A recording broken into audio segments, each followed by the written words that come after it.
Our handler was a woman who had just moved to San Francisco 6 months earlier from New York. And she had a New York attitude about her that she hadn't lost yet.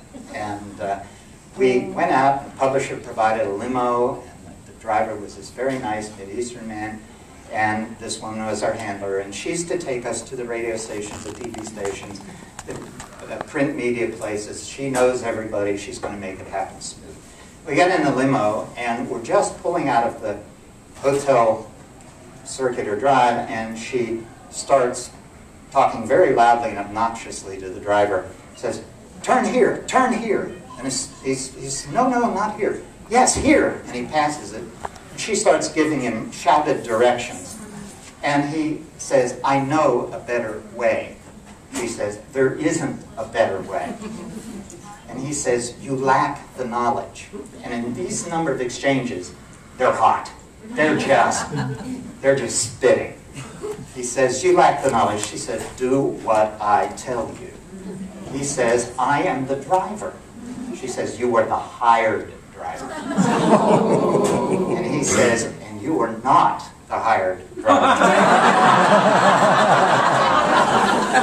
So my wife and I are moving into the same little corner. And the handler says to the driver, "You are working for me today." And he says, "I would quit if I worked for you." So then she whispers to us, but in one of those whispers that people outside the car would hear. "There's something wrong with it. We just don't want any part of this flight." And then she whispers, after we go a block or so, and she's still giving him directions we won't follow.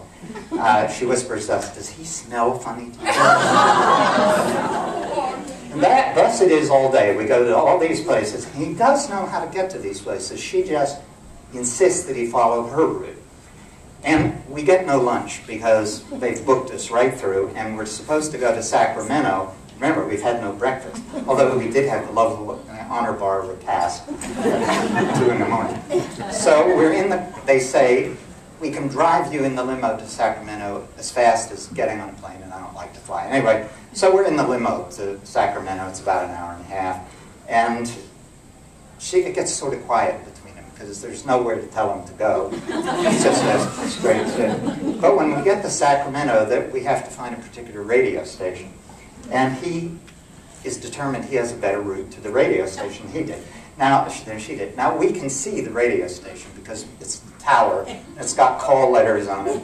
And we know it's right over there. And she says, "The main entrance is right ahead of here. I know a back entrance," he says, "where a VIP could go." And I'm saying, "Not a VIP. Not a VIP. Right through the front door."